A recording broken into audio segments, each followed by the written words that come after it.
Olá, irmãos amados, graça e paz a todos. Espero que esse vídeo os encontre bem, com saúde. Eu sou a Keisla e seja muito bem-vindo ao canal Uma Família em Cristo.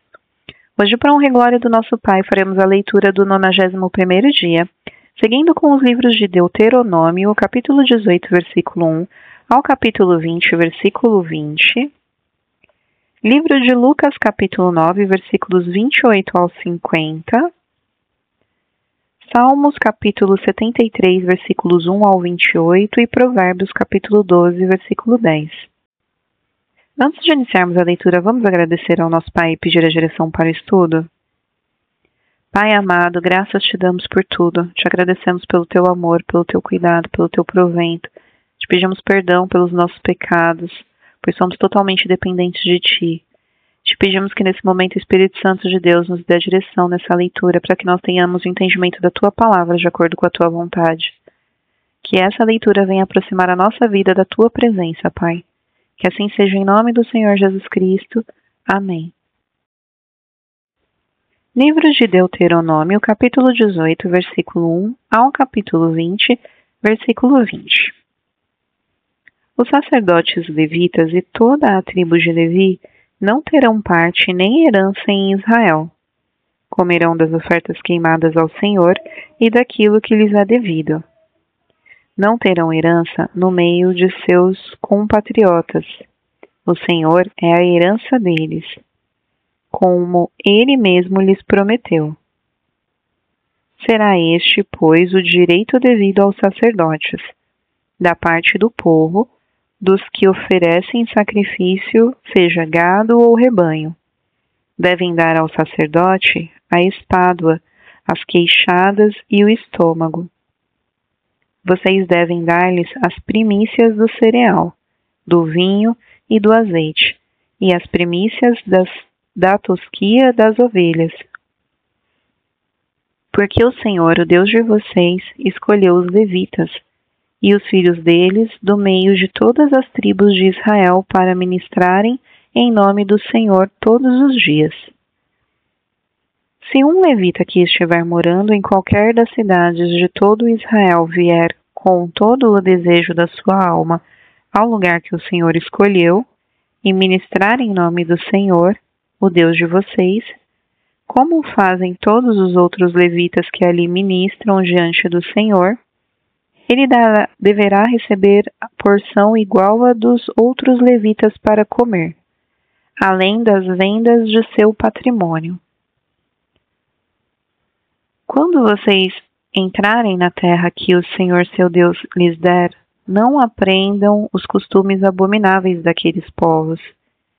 Que não exista entre vocês ninguém que queime o seu filho ou a sua filha em sacrifício, nem que seja adivinho, prognosticador, agulceiro, feiticeiro, encantador, necromante, praticante de magia ou alguém que consulte os mortos, pois todo aquele que faz tal coisa é abominação ao Senhor, e por estas abominações o Senhor, o Deus de vocês, está expulsando esses povos de diante de vocês. Sejam perfeitos para com o Senhor seu Deus. Porque as nações dessa terra que vocês vão possuir ouvem os prognosticadores e os adivinhos. Mas o Senhor, o Deus de vocês, não permitiu que vocês fizessem tal coisa. O Senhor, seu Deus, fará com que do meio de vocês, do meio dos seus filhos, se levante um profeta semelhante a mim. A ele vocês devem ouvir. Porque isso foi o que vocês pediram ao Senhor seu Deus em Horebe, no dia em que o povo estava reunido. Vocês disseram: não nos faça ouvir de novo a voz do Senhor nosso Deus, nem ver este grande fogo para que não morramos. Então o Senhor me disse: eles estão corretos naquilo que disseram. Farei com que se levante do meio de seus irmãos um profeta semelhante a você, em cuja boca porei as minhas palavras, e lhes falará tudo o que eu lhe ordenar. De todo aquele que não ouvir as minhas palavras, que ele falar em meu nome, disso lhe pedirei contas. Porém, o profeta que tiver a presunção de falar alguma palavra em meu nome, algo que eu não mandei que falasse, ou que falar em nome dos outros deuses, esse profeta deve ser morto. Se vocês pensarem, como conheceremos a palavra que o Senhor não falou? Saibam que quando esse profeta falar em nome do Senhor e a palavra dele não se cumprir, nem acontecer o que ele profetizou, esta é uma palavra que o Senhor não falou. Tal profeta falou isso com presunção. Não tenham medo dele. Quando o Senhor seu Deus eliminar as nações cuja terra dará a vocês, e quando vocês desalojarem essas nações e morarem nas cidades e nas casas deles, separem 3 cidades do meio da terra que o Senhor seu Deus dará a vocês, para que dela tomem posse. Preparem o caminho e dividam em 3 partes a terra que o Senhor seu Deus lhes dará por herança. E isto será para que nelas se refugie todo o homicida. Este é o caso do homicida que nelas se refugiar, para que salve a sua vida, aquele que involuntariamente matar o seu próximo, a quem não odiava. Assim, se alguém entrar com o seu próximo na floresta para cortar lenha, e manejando com impulso o machado para cortar uma árvore, o ferro saltar do cabo e atingir o seu próximo, e este morrer, aquele homem poderá se refugiar numa dessas cidades e salvar sua vida. Isto para que o vingador do sangue não persiga o homicida, quando ficar furioso e o alcance, por ser longo o caminho e lhe tire a vida, porque não merece morrer, pois não o odiava. Portanto, ordeno a vocês que separem 3 cidades. Se o Senhor seu Deus ampliar o território de vocês, como jurou aos pais de vocês, e lhes der toda a terra que prometeu a eles, desde que vocês guardem e cumpram todos estes mandamentos que hoje lhes ordeno, amando o Senhor seu Deus e andando nos seus caminhos todos os dias, então vocês devem acrescentar mais 3 cidades além destas 3, para que não se derrame sangue inocente na terra que o Senhor seu Deus lhes está dando por herança, pois vocês seriam culpados da morte de homens inocentes. Mas se houver alguém que odeia o seu próximo, arma-lhe ciladas, levanta-se contra ele e o mata, e então se refugia numa dessas cidades, os anciãos da sua cidade mandarão tirá-lo dali e entregá-lo na mão do vingador do sangue, para que seja morto. Não olhem para ele com piedade, pelo contrário, exterminem de Israel a culpa do sangue inocente, para que tudo vá bem com vocês. Não mudem os marcos de divisa do seu próximo, que os antigos fixaram na herança de vocês, na terra que o Senhor seu Deus lhes dá para que dela tomem posse. Uma só testemunha não poderá se levantar contra alguém por qualquer iniquidade ou por qualquer pecado, seja qual for que cometer. Pelo depoimento de 2 ou 3 testemunhas se estabelecerá o fato.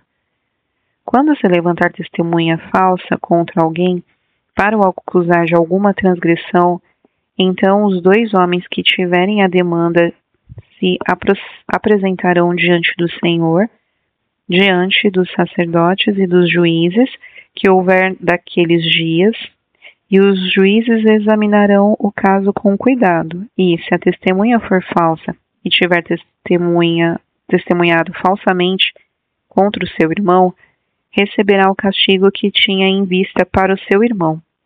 E assim exterminarão o mal do meio de vocês, para que os que ficarem ouçam, temam e nunca mais tornem a fazer semelhante mal no meio de vocês. Não olhem para ele com piedade, vida por vida, olho por olho, dente por dente, mão por mão, pé por pé. Quando vocês saírem para fazer guerra aos seus inimigos e virem cavalos, carros de guerra e um povo maior em número do que vocês, não tenham medo deles, pois o Senhor seu Deus, que os tirou da terra do Egito, está com vocês. Quando estiverem se preparando para a batalha, o sacerdote se adiantará e falará ao povo, dizendo: Escute, povo de Israel, hoje vocês estão se preparando para lutar contra os seus inimigos. Que o coração de vocês não desfaleça. Não tenham medo, não tremam, nem fiquem apavorados diante deles. Porque o Senhor, o Deus de vocês, é quem o acompanha e vai lutar por vocês contra os seus inimigos, para que vocês sejam salvos. Os oficiais falarão ao povo, dizendo: Existe aqui entre nós alguém que construiu uma casa nova e ainda não a consagrou? Vá, volte para casa para que não morra na batalha, e outro tenha de consagrar a casa. Existe aqui entre nós alguém que plantou uma vinha e ainda não colheu as uvas? Vá, volte para casa para que não morra na batalha e outro venha a desfrutar da vinha. Existe aqui entre nós algum homem que contratou casamento com uma mulher e ainda não a recebeu como esposa? Vá, volte para casa para que não morra na batalha e outro homem a receba como esposa. E os oficiais continuarão a falar com o povo, dizendo: Existe aqui entre nós algum homem medroso ou de coração tímido? Vá, volte para casa para que os seus irmãos não acabem ficando com medo também. Quando os oficiais tiverem falado ao povo, designarão os capitães dos exércitos para que fiquem à frente do povo. Quando vocês se aproximarem de uma cidade para lutar contra ela, apresentem-lhe primeiro uma proposta de paz. Se a resposta é de paz e os moradores abrirem os portões, todos os que estiverem na cidade serão sujeitos a trabalhos forçados e passarão a servir vocês.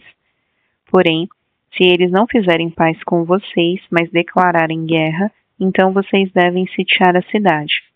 E o Senhor, seu Deus, a entregará nas mãos de vocês, e vocês devem matar com a espada todos os do sexo masculino que houver na cidade. Mas vocês podem ficar com as mulheres, as crianças, os animais e tudo o que houver na cidade. Todo o seu despojo. Podem desfrutar o despojo dos inimigos que o Senhor, seu Deus, entregou a vocês. Façam assim com todas as cidades que estiverem longe de vocês, que não forem as cidades destes povos. Porém, das cidades dessas nações que o Senhor, seu Deus, lhes dá como herança, não deixem ninguém com vida. Pelo contrário, como o Senhor, seu Deus, ordenou, vocês devem destruí-las totalmente. Os heteus, os amoreus, os cananeus, os ferezeus, os heveus e os jebuseus, para que estas nações não ensinem a vocês a fazer segundo todas as suas abominações que fizeram a seus deuses, pois vocês estariam pecando contra o Senhor, seu Deus. Quando sitiarem uma cidade por muito tempo, lutando contra ela para a tomar, não destruam as árvores, cortando-as com o machado, porque vocês podem comer os seus frutos. Por isso, não cortem as árvores. Será que as árvores do campo são pessoas para que sejam sitiadas por vocês? Mas as árvores cujos frutos vocês sabem que não são comestíveis, essas vocês podem derrubar e cortar, para com elas cercar a cidade que está em guerra contra vocês, até que seja conquistada. Livro de Lucas, capítulo 9, versículos 28 ao 50. Cerca de 8 dias depois de proferidas estas palavras, Jesus levantou consigo Pedro, João e Tiago e subiu ao monte com o propósito de orar. E aconteceu que, enquanto ele orava, a aparência do seu rosto se transfigurou e a roupa dele ficou de um branco brilhante. E eis que 2 homens falavam com ele.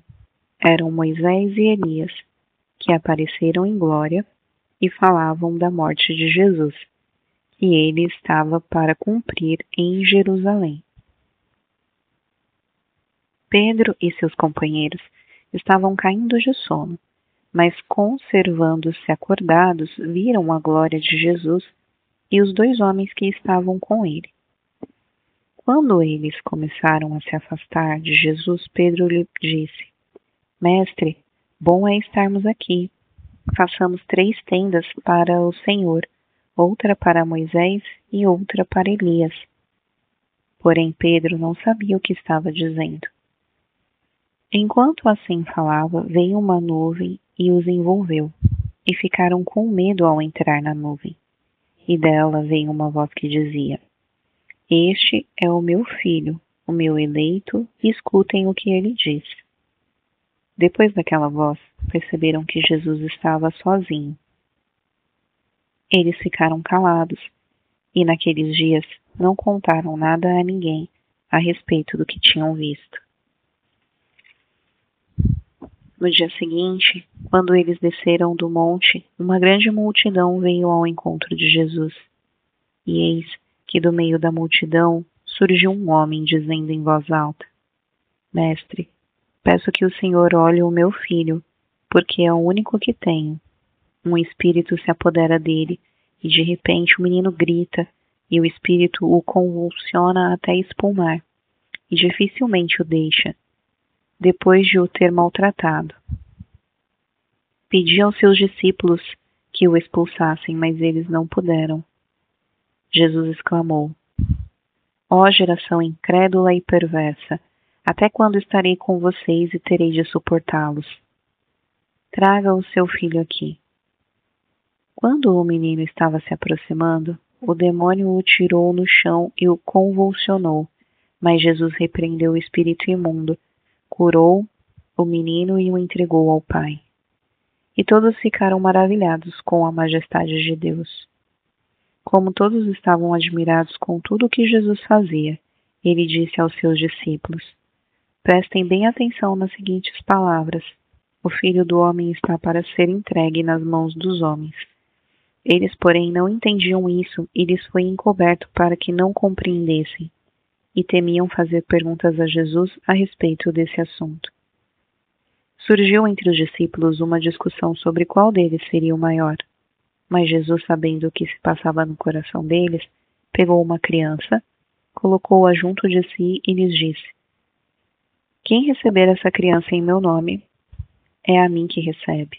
E quem receber a mim, recebe aquele que me enviou. Porque aquele que for o menor de todos entre vocês, esse é que é grande. João tomou a palavra e disse: Mestre, vimos certo homem que expulsava demônios em seu nome, mas nós o proibimos de fazer isso porque não segue conosco. Mas Jesus lhe disse: Não proíbam, pois quem não é contra vocês é a favor de vocês.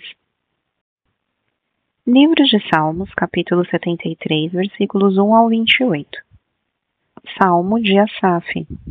De fato, Deus é bom para com Israel, para com os de coração limpo. Quanto a mim, porém, quase me resvalam os pés. Pouco faltou para que desviassem os meus passos, pois eu invejava os arrogantes ao ver a prosperidade dos maus. Para eles não há preocupações, o seu corpo é forte e sadio.